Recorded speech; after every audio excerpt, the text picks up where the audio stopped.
భారత కీర్తి పతాకాన్ని అంతరిక్షంలో ఎగరేసే అరుదైన అవకాశం నలుగురు వ్యోమగాములకు దక్కనుంది. గగన్యాన్ మిషన్ కోసం నలుగురు వ్యోమగాములను ఇస్రో సిద్ధం చేస్తున్నట్టు తెలుస్తోంది. ఇప్పటికే అంతరిక్ష పరిశోధనల్లో భారత్ సత్తా ఏంటో ప్రపంచానికి తెలిసింది. అంతరిక్ష పరిశోధనల్లో అగ్ర దేశాలు అమెరికా, రష్యా, చైనాలకు సాధ్యం కానివి కూడా భారత్ చేసి చూపిస్తోంది. మీరు కొత్తగా బిజినెస్ స్టార్ట్ చేయాలనుకుంటున్నారా? మార్చ్ 16-17న హైటెక్స్ లో ఫ్రాన్సెస్ ఇండియా బిగ్గెస్ట్ ఫ్రో ఎక్స్పో.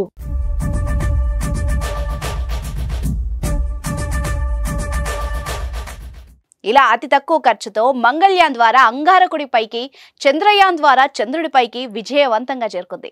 ఇక ఇప్పుడు మనుషుల్ని అంతరిక్షంలోకి పంపించేందుకు సిద్ధమైంది ఇస్రో, భారత అంతరిక్ష పరిశోధన సంస్థ.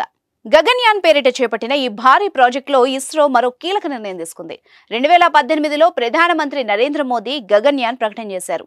ఇండియా మొదటిసారి వ్యోమగాముల్ని అంతరిక్షంలోకి పంపించనుందని, ఇందుకోసం ఇస్రో ఏర్పాట్లు చేస్తోందని ప్రధాని ప్రకటించారు.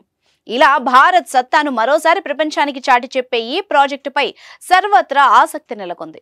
అసలు భారత్ అంతరిక్షంలోకి పంపే ఈ వ్యోమగాములు ఎవరో తెలుసుకునేందుకు యావత్ భారత ప్రజలు ఆసక్తిగా ఎదురుచూస్తున్నారు. తాజాగా ఈ సస్పెన్స్ కు తెరపడి ఆ వ్యోమగాములు ఎవరో తెలిసిపోయింది.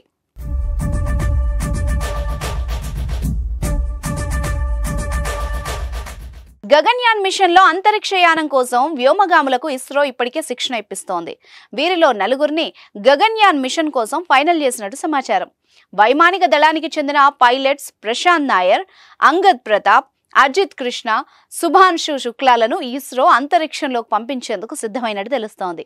వీరు ప్రస్తుతం బెంగళూరులో వ్యోమగామ శిక్షణ తీసుకుంటున్నారు. అయితే గగన్యాన్ వ్యోమగాములను ప్రధాని నరేంద్ర మోదీ ప్రపంచానికి పరిచయం చేశారు. నేడు తిరువనంతపురంలోని విక్రమ్ సారాభాయ్ స్పేస్ సెంటర్ వేదికగా ప్రధాని ఈ ప్రకటన చేశారు. నేడు కేరళలో పర్యటిస్తున్న ప్రధాని మోదీ ఉదయం 10 గంటలకు విక్రమ్ సారాభాయ్ అంతరిక్ష పరిశోధన కేంద్రానికి చేరుకున్నారు.